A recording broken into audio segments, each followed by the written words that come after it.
everybody, it's Romania Black, and we are on episode 10 of Skip and Loafer. And last episode, oh my gosh, just so nostalgic, so tranquil, so peaceful, and it felt like the calm before the storm, because once Mitsumi got back from her summer vacation, it's like, okay, Shima's being affected by his relationship with Rurika. They're doing a school play, and Shima seems to have emotions about that are kind of like under the surface. And the big question is, like, who's going to show up at this festival? I can't imagine who. Probably Rurika.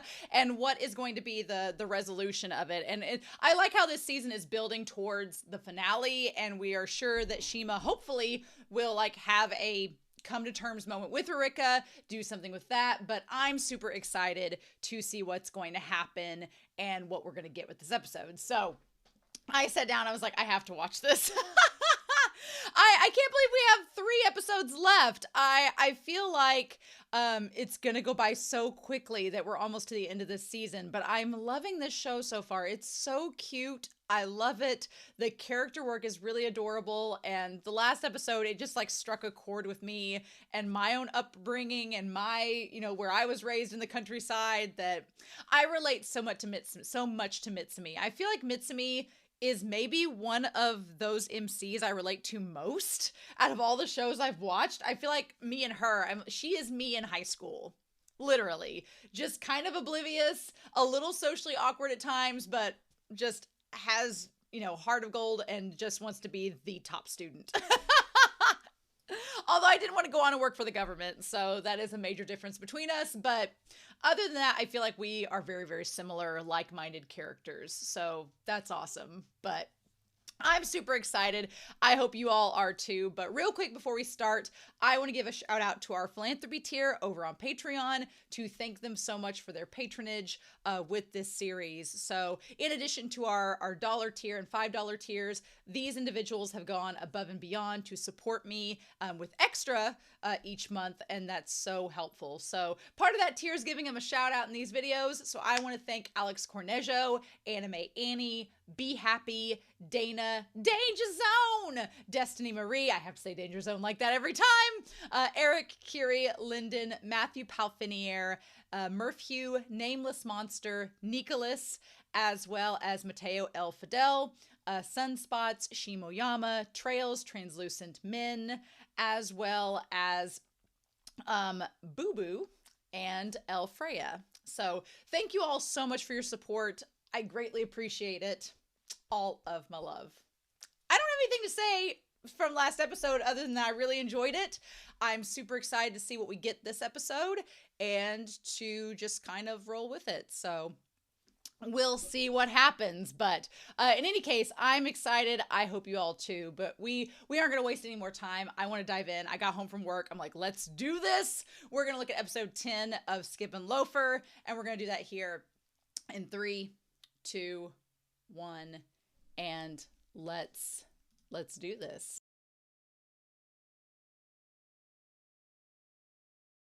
Had to take my coat off there. Oh man. Well, we're definitely setting up for the last of the season with this episode, aren't we? Oh my god. Oh show. Pull on my heartstrings, tug on my heartstrings, just do the whole number. But yeah, we're definitely setting up for the penultimate episode and the finale. Shima's mom is definitely going to come. And if she knows, then Rurika is going to know. And they're going to show up. So it's just going to be, what do we do with that? And so this episode was really good. I really loved this episode and what it did with Mitsumi and Shima, because it kind of shows, what I love about it is Shima and Mitsumi communicating, Sousuke and Mitsumi communicating between one another, that they both have like cracks on the surface and they're kind of digging beneath that to kind of figure out who they are as people and getting to know each other even more and working through that. And the communication, the emotions, it's so good. Because let's just go through this in a linear fashion. I like that Takahine, she's just like plowing through with the schedule for the festival. And if you watch the soccer club member that's now the president, he's behind her with the box and he has like tears in his eyes, like, she's working me so much. It's actually a really cute little detail. I like that. But they're all working at the school festival to get the budget and everything set up, and it's November 3rd, November 4th, and they're all doing the play that they're performing. What I really like about this, again, knowing the OP now is from Shima's perspective. I'm going to have to pay attention to it when we do episode 11. I'm probably not going to wait for episode 11. I don't know if I can. I'm probably going to have to go ahead and watch it like tomorrow because I really want to know what happens. But it's Classroom Wing 3F Class 1-3, November 3rd and November 4th, Saturday and Sunday. The Family Singers, which is the best way to avoid plagiarism and copyright on The Sound of Music. But yeah, of course, I love that. I love that they kind of just made it their own. And I like the idea that they wrote their own story and that it's just basically direct. I like this one girl came to this school for the sole purpose of becoming a theater kid. She's like, I came to this school. It's my time. I've really gotten into RuPaul's Drag Race. And so they do a thing called a rusical where they perform a musical, and it's usually like a spinoff or a adaptation that's been tweaked and altered from a famous musical. And so this girl leading the charge reminds me of the drag queen Plasma, who took on the Sound of Music parody they did this year. And she's like, I was born for this. I love it, right? She plays the lead role. She plays Lyra, which is Mariah, it basically plays Maria. They called it Mariah in the Rusical, but Lyra is kind of the parody of that, but she gets to play it and she directs. It's like, it's definitely the passion project. And I love everybody in the room is just kind of like, yes, we will let you do that. What I like about this is I was wondering how the play was going to go. What I like that this show does is it doesn't do the stereotypical route of Mitsumi being like the girl in the cast and Shima being the boy in the cast. Like that's such a tried and true cliche kind of subplot of a romance that you kind of almost saw it coming. But I like they don't go that route because, again, Mitsumi's in student council. That's her primary goal. She's just trying to slowly also feel like she's not being left out of the class in terms of the project. But the thing about it is, and I think Mitsumi, what I love about her character is she's self-aware. She knows that they're not going to judge her for not participating because they know she's involved in student council, and that is a responsibility that takes precedence. But I also understand it from Mitsumi's point of view that she wants to be involved. Like, when I tell you Mitsumi and I relate on like a spiritual level, I can relate to that because for the longest time at work, professionally or socially, I was like, yeah, I can do this. I can do all that. I can do everything. And I finally had to come to the point in my life where I had to be like, I had to tell myself, no, you can't do everything. It's great to do all these different things, but you can't overwork yourself to death. You have to say no at some point and set up a limit for yourself that's healthy, right? You shouldn't deny yourself being able to get out and do things, but you should definitely have like this is my stopping point. This is where it ends. And I don't take on any more until this job is done and this job is done. So, but I know exactly what Mitsumi is talking about, and I feel her, right? But I also love they don't make this the cliche that Mitsumi and Shima are the leads in the play. I like that. I also like that the girl that plays the gardener, the girl that plays is it Emma? Maybe she plays the lead right there. What I like about it is that she's playing the opposite of Shima, and the other girls in the class were okay with it because she has a boyfriend that she really likes. And so she's like, I'm an actress, but I'm not interested in Shima. I have this boyfriend. And all the girls are like, okay, we're good. Otherwise, I feel like Igashira would have been going after that role hardcore, but maybe not. Igashira talks a big game, but then she kind of backs out. She's still kind of like working on that flakiness. So I feel like Igashira would want the role opposite of Shima, but I don't think she would fight for it. I think she would let it go to somebody else and then kind of complain or be envious that they have it. But here, nobody has to worry about anything because the girl playing Amelia, I guess that's her name, she has a boyfriend, so she's not going to, her and Shima are not going to develop a relationship on screen. And I like that. I like that that's more realistic that you'd see in real life. And it's also, it kind of beats the cliche. Shima gets to be the actor and Mitsumi's behind the scenes doing lots of work. I feel like, honestly, I know Mitsumi is probably still going to go into government and still wants to, but I could totally see Mitsumi being like Shima's manager, like if he was an actor being his like agent or manager and organizing all that. But I feel like that's not in the realm that Mitsumi would be. Here's the thing. I could totally see if they grew up and ended up being together in a relationship, Mitsumi would handle the bills. She'd handle all the paperwork. She's like, I got this. I'm all good with this. And Shima's like, okay, I'll cook if you want me to. And she'd be like, yes, do that. You know, I feel like that would be their dynamic in a relationship. But I love that both of them are doing things that they enjoy. Mitsumi gets to do the student council business, and Shima likes acting.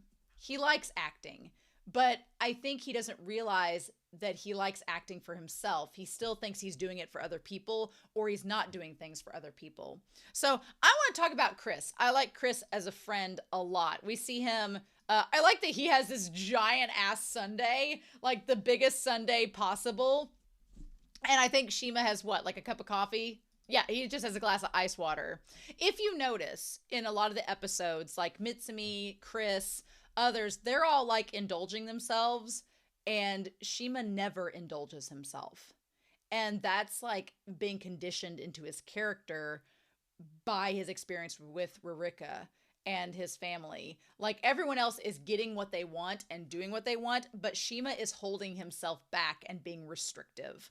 And I'm waiting for the day when Mitsumi's like, if you want that sundae, go get that sundae. Like, do not hold yourself back for the sake of anyone else.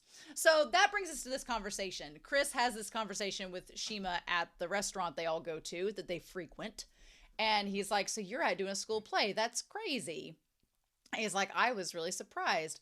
Every school's different. And so they talk about like a few years ago at Chris's school, a couple got handsy in the dark and they couldn't do a haunted house anymore. I'm like, well, their school sounds a lot less innocent than than Shima's. And he's like, what are you doing? And he's like, are you in the cast? And he's like, well, it just kind of happened. And here's the thing. Chris is so excited for him. Chris is like, oh my God. I think Chris knows that Shima likes acting, but he also knows that Shima's been through a lot and he's holding himself back, and he's being a good friend and being respectful to him and being like, hey, it's not my business. You do what you want. But I love that Chris is so supportive. And the moment Shima's like, yeah, I'm in the cast, he's like, oh, awesome, cool. Are you excited? Like, I just love that. Hold on, let me grab this toy from my dog. But I love that. I love it. He's like, oh, it just kind of happened. And he's like, wait, you couldn't refuse? And he's like, well, I could have said no, but he's like, I'm not acting. I'll work on set and stuff. And that's when I love that Yamada, who's Yamada, our resident would-be playboy, he's like, come on, I want to stand out. We need somebody to help. Come on, be in the cast with us. Come on, do it. And all of his friends are all like, oh, let's be in the cast. He's like, you're good at karaoke. We can all do it together, and then it won't be weird. Let's make some memories, dude. I love Yamada. Yamada's hilarious. And he's like, let's make some memories, dude. And they're like, oh, come on, let's do it together. And Suda joins. He's like, come on, it's no shame if we're all in it. And here's the double-edged sword, because Shima has a tendency to kind of cave to peer pressure. That's why he kind of stays out of everything. That's why he kind of wanted to stay out when Kanechika was proposing it at first. He was like, oh, no, I'm not going to do it. No. Because he could, if it was just Kanechika asking him, he was like, nope, I'm not going to do it. I don't want to have any business with it. But Shima has a tendency that when people pressure him, and specific people pressure him, and he feels like he needs to go along with it to maintain this image, whether it's true or not, he kind of caves. And so he's been able to kind of distance himself for a long time, but now all eyes are on him, and they're like, oh, are you going to back out? And he's like, oh, well, I'm supposed to be the guy who says yes to everything. And Mitsumi even looks at him like, what do you think? Would they find it weird if I refused to perform for a little school festival? So Shima believes that the perception everyone has of him is that he's this guy that says yes to everything, and he's just the cool guy, like the congenial guy. I'm just playing it cool. And he's like, if I suddenly say no, he's like, they're going to think I'm weird, and then they're going to start asking questions. And then if they ask the right person, if they ask Kanechika or somebody, and they find out I was a child actor, then my ruse is up, and I can't get out of it. And he's like, and if I say no, it's going to look weird, because why would I say no? So he kind of shoots himself in the foot. It kind of backfires on him, and he's suddenly forced to do it. And so then he's like, even though he doesn't want to, he's like, yeah, you're right, I'll do it. And everybody's all excited that he's going to be a part of it. And like Chris is like, man, you're paranoid. You really don't want them to know about you. And he's like, I could have gotten out of it easy. But he's like, well, do you have any friends at school? He's like, yeah, of course I do. Of course I have friends. He's like, if you're more concerned about breaking character than your own feelings, then you're going to snap at some point. And isn't that so interesting? Like, in that regard, Shima is very similar to Igashira, because both Shima and Igashira are putting on this front of being someone that they necessarily aren't. And I like that Chris kind of is like, look, when you're around me, you're yourself, right? And that's why we're friends. If you have friends at this school, you probably need to be yourself around them too. Otherwise, you're going to eventually, you can't put up a facade forever. You can't act in real life forever. Eventually, you're going to snap and it's going to come out. And he's like, if you want to be in this play, be in it. If you don't want to be in this play, don't be in it. But if you keep putting on a front, then it's just going to backfire at you at some point. He's like, it's going to take a toll on you, and they'll notice you're not being honest and that you're distancing yourself. And so then they talk about doing rehearsals, and Shima kind of thinks about what he says. And even like Mukai or whatever his name is, he comes up, his other friend is like, hey, while they're making suggestions, he's like, are you sure you want to do this? He's like, are you sure that you want to be a part of this? Because he knows Shima just like Chris does. And he's like, well, you know, I'll live. Shima's like, I'll live. I'll go along with it because that's what everybody wants me to do. It's like, I feel like his friends, what I love about them is that they're such a support network and they will support him no matter what, which is great. But I honestly feel like they need to tell him, like, be yourself. Stand up for yourself. If you don't want to do this, then don't do it. But Shima is in such a weird place that telling him that is kind of hard because then he'll just back away from everything. Shima wants to please everyone. And the thing that sucks about Rurika is that she exploits that. She knows that he wants to please everyone. So she like emotionally manipulates him with that information. And it's like, ugh. And I feel like not everybody knows what Rurika does, so it makes it more complicated. And he's like, as long as it doesn't bother you. Yeah, all of his friends are like, as long as it doesn't bother you, that's fine. But if it bothers you, you need to quit. And Shima, he's just trying to please too many. He's like, well, you may have a point. He's like, yeah. He's like, but I'm more comfortable keeping a little distance. I don't want them prying into my child actor days. And I don't want to make Rurika's life any harder. If that means I'm secretive and can't make any real friends, then that's what it is. And at that point, Chris is like, that is not what I was talking about. Chris is like, I'm advocating that you be honest and be yourself, and to keep the friends that you have, be honest and be yourself. And if you don't want to do something, don't do it. But if you want to do something, do it. Otherwise, if you're not honest, you're going to lose your friends, and you need friends. And then Shima says the polar opposite and is like, oh, well, you're right. If I just be secretive and don't have any real friends, then nobody gets hurt. And Chris is like, that's not what I was saying. I'm like, Chris is like, nope, that's not what I'm talking about. Yeah, he says that. He's like, but he's like, let's drop it. Do you want the cherry or not? And he's like, no, it's soggy and gross. Yeah, I like that Chris is like, look, you're kind of missing the forest for the trees here, but you're my friend. So if you're not getting what I'm throwing down, then I don't know what else I can say at this point to you. That sucks though. Cause yeah, I wish Chris and Mitsumi could meet. Here's my thing. I think if Mitsumi knew everything going on with Shima, she would like be one of the first to defend him. She'd be like the first to be like, oh, do what you want. And she kind of does that a little bit here. And she would be like all about him being himself, but she doesn't know. Right. And so it's going to be interesting to see, is she going to find out this season everything going on with Shima? Or I think it's going to be one of two things. Either Mitsumi's going to find out and stand up for him, or she's never going to know and Shima's going to resolve this all on his own behind the scenes. I don't know which direction it's going to go, but we'll just have to see. But yeah, I like the idea of the cherry soggy and gross, so he doesn't want it, right? And then he asks them not to let Rurika know about this. I'm like, yeah, I feel like Chris is like, oh hell no, of course I ain't gonna let that woman come near your festival. She's kind of insane, right? I feel like all of his other friends know that she's crazy, but he's friends with her, so they're like, it's fine. And he's like, well, you always had so much fun, more than any of us back then when you were acting. You loved it the most. So he's like, I'm sure it sucked when we didn't have work anymore. He's like, but you were so good, it never should have. So he's like, don't worry about it too much and enjoy it. He's like, this is something you like. He's like, I can tell you like acting, so don't let it bother you. Just enjoy it. I love Chris. Chris is such a good friend. He's great. He's wonderful. So yeah, we get all the setup, everything. I love that we get to see what everybody is doing, what their jobs are. It's really super cute. And of course, Igashira is like Mother Superior. It's great. The Mother Abbess. Love it. I love Lyra and her role. And then I love that we have all the people playing all the daughters and all the sons. It's hilarious. There's so many of them. And then I like that the one guy, he's the captain, Takumi, right? It's great. And then Yamada's the butler. Mayuri's the fiance. And then we have the gardener, Johan, which is Shima. And then Amelia is the little Rose. He has a great singing voice. His voice actor has a great singing voice. I mean, he's like, oh, I'm just kind of okay. And then he gets up there and belts. And you're like, he has a great singing voice. I'm like, are you serious?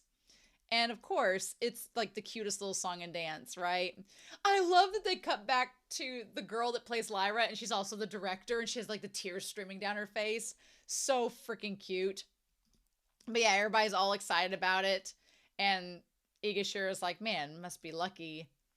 Kinomoto-san has a boyfriend and everyone knows they're crazy for each other. And that's why there was no backlash for her taking the role. And I like that he's like, oh, take care of Koharu for me. Like on a first name basis. They are serious as boyfriend and girlfriend. And he's like, you got it, man. Like, I love this platonic like casting choice.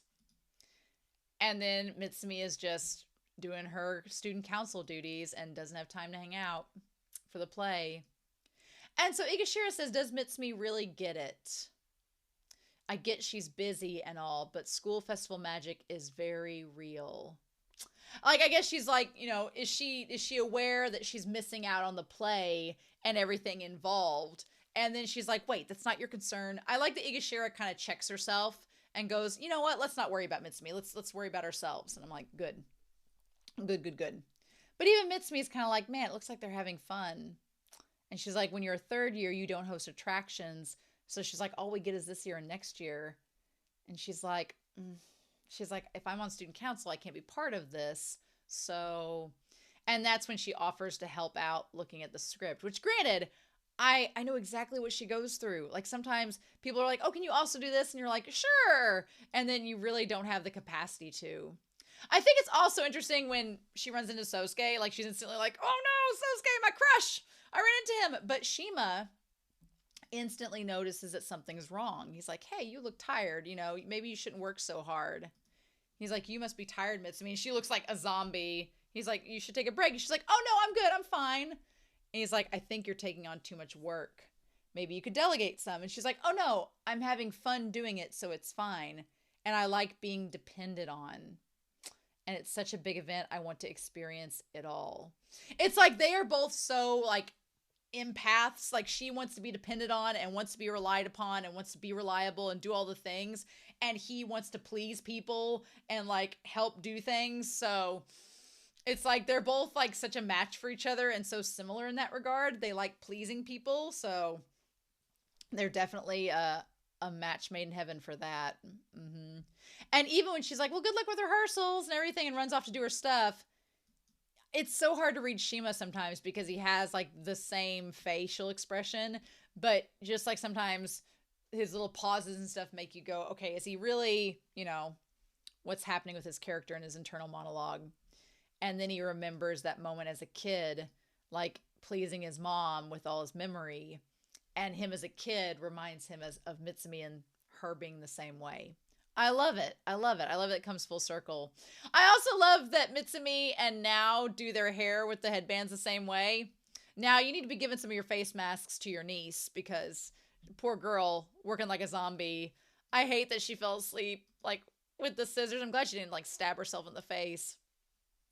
But it hurts so much when the girls like kind of talk behind her back. Like I hated that. I felt so bad for her. And honestly, Mitsumi is like a freaking role model because I was just sitting there watching that going, "Oh, that sucks for her so much." But she takes it. She's like, "I'm used to falling on my face. And the more I fall on my face, the more I get up and I keep going." Mitsumi's whole thing is that she gets super dramatic and super like stressed and like sad for a hot second, and then she gets back on her feet. And she's like, "Nope, okay, I learned from that. Now I won't mess up again." Oh. And I like that Shima in this episode, because it's been kind of established that Mitsumi is helping Shima become better and better as a person, but in this episode Shima like repays it back to her, and he like helps her instead, which is awesome, right? And he realizes that she's a lot like him, and he hears the conversation happening. And I expected her to break down and cry because of what they said to her, but that's not what it was. Instead, she broke down because she felt bad for him. And I'm like, Mitsumi's a freaking saint, right? So we cut to Shima's backstory, where we see his parents fighting about the business trip, and his mom is sad. And to make her feel better, he shows her how he's memorized his lines. And it's so sweet and sad, but it's like he doesn't know what's wrong. He doesn't know why his parents are fighting. He doesn't get that. But instead, all he knows is to, show himself as a hard worker, and that will make her feel better. And it's so sweet in that moment, right? And so then they cut back to the two of them, Shima and Mitsumi, outside talking about getting their juice and talking about the expectations, about Asano overhearing them. And Mitsumi's like, "Did you come and check on me because you overheard? Is that true?" And she's like, "I saw the video of rehearsal and you were really good." And so she's like, "Yeah." And he's like, and she goes back to, in that moment after she tells him he was really good, thinking back to how he told her he didn't like acting. He was just doing it to make his mom happy. And then her thinking of how he felt. And that's what kind of like made her sad in that moment. I like that the people walk by and they're like, "Oh God, he made her cry." And he's like, "Oh no." And so they go back outside with their drinks. And she's like, "You told me about your past, so I should have known." She's like, "I even thought that something was wrong, but I told myself it was no big deal." She's like, "I'm sorry." She's like, "I should have considered your feelings." She's so polar opposite of Rurika. Rurika does not consider Shima's feelings at all. Rurika is only concerned about her feelings and using him as a scapegoat for her insecurities. And Mitsumi, meanwhile, is doing the opposite and apologizing because she wasn't considering him in the scenario. And Shima's like not used to someone apologizing on his behalf, right? And he's like, "Oh no, it's not your fault at all." And she's like, "No, that's not all." She's like, "You heard what they were saying in the courtyard." And she's like, "I took on a job and I failed, but you were worrying about me when you're dealing with problems of your own." She's like, "I'm being a burden to you. I wasn't thinking about anybody but myself." And the thing is, she has this moment of emotion and she's self-reflective about it. And Shima is like, girl, Shima thinks to himself, "You're going into a position in politics and in Tokyo. Like," he's like, "maybe you'd be better off in the countryside where you'd be safer." And in that moment, Shima wants her to be safer. He doesn't want her to suffer. And I'm like, oh. But the thing about it is that she surprises him with is that he's like, "I don't want her to suffer, and I don't think she's got thick enough skin to take this." And at the end of the episode, she bounces back and she's like, "Okay, I fell on my face and that sucked and I had to cry about it. And now I'm moving on." And he's like, I feel like her telling him that she's used to falling on her face and getting back up. I feel like in that moment, she was letting him know, she's like, "Hey, I'm used to this. I'm going to have a cry about it and then I'm going to move forward." And in that moment showed him that she was capable of taking on Tokyo and politics, because she's going to have a cry about it. She's going to feel sad, but then she's going to pick up the pieces and move forward. I love that. But I love that he wants to keep her protected. And so she's like, I did think your Johan was great. Can someone really report someone they love so much? And he's like, well, that's why he goes over to the dark side. She's like, but nobody dies in the end, so he could still turn back. I love how she says that the story leaves it ambiguous in the end. So she's like, even though he has this moment of darkness, he could still turn back and be good in the end. We don't know. And I'm like, giving a lot of leeway to Shima's character, that there's still time for him to change.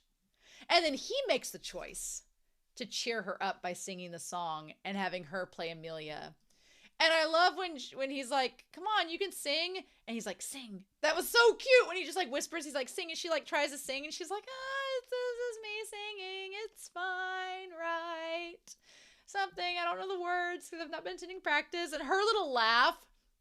And then it cuts to him and he's like, I feel like her being so imperfect, but just trying it and being so free, like just reaches his soul. And he's like, oh, okay. And he's like, oh, okay. And then they do the little dance. It's so sweet. And he like leads her up the stairs. It's the cutest scene. Like, this is by far the cutest scene in the whole dang show so far. It's adorable. And she's like, well, that was embarrassing, but it was fun. I like that she's not like an instant actress, like he's an actor. She's just like, I'm trying it, but it's not really my thing. Okay. It's so cute. And then she thanks him, saying, I'm all better now. She's like, see, let's go back to class.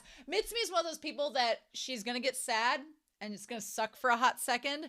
And then she's like, okay, bad feelings are gone. We're just going to move on from that. I just had to get that emotion out of me. Whereas Shima dwells on it for years.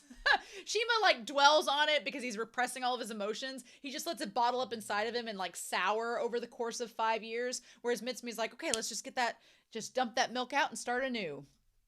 They're very different in that regard. And he's like, well, do you need to stop by the nurse's office? You know, is it going to be awkward with Asano-san? She's like, yeah, maybe, but I got stuff to tell her. She's like, I've already, you know, and the sun shines on her as she says it. She's like, you know, Shima-kun, she's like, I'm the kind of person who falls flat on her face a lot. But that makes me a pro at dusting myself off and getting back up. And that's the attitude that Rurika needs to have. And I know it's much more complicated than that because of the situation and it's a career and it's so much more complicated. And that's hard to say. But Rurika dwells so much on the negative and dwells so much on what could go wrong that it's not like Mitsumi where she's like, well, we just need to move forward and hope things work out and we'll just go for it. And in that moment, Shima realizes that version of him that was so sad. He looks at her who's dazzling, right? And then he gets the blush on his face. Oh, yeah. Oh my God. I can't wait for the last 2 episodes. I'm so excited. So excited. And so then Mitsumi makes up with the girl, makes up with them, shows them ways they can help. And then we have the countdown from 30 days. We have the 16th birthday of Shima. And then I love him like strangling Yamada. It's really cute. And then we cut down from 30 days to 7. I do like that the ED, now that we're looking at the ED, her like falling down and getting back up, that's literally what the ED is about. And it's about her dusting herself off and starting over again. That's so good, right? That's so good. I love it. But yeah, of course the mom, who has a haircut now, she finds the thing about the play. You know she's gonna go.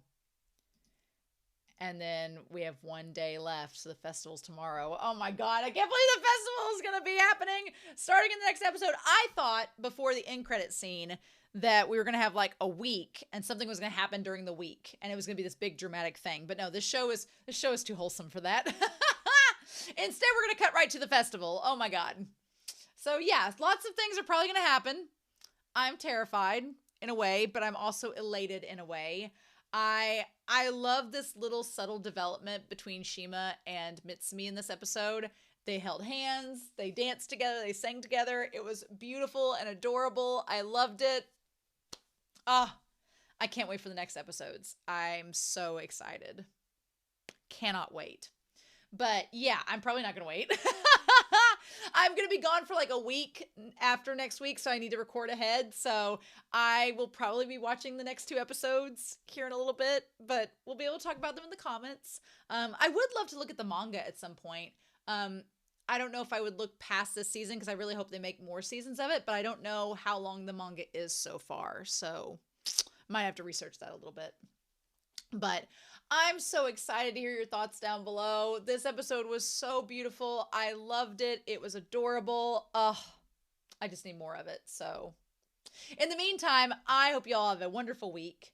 Please stay safe, take care, and yeah, I'm excited for the penultimate episode next week of Skip and Loafer.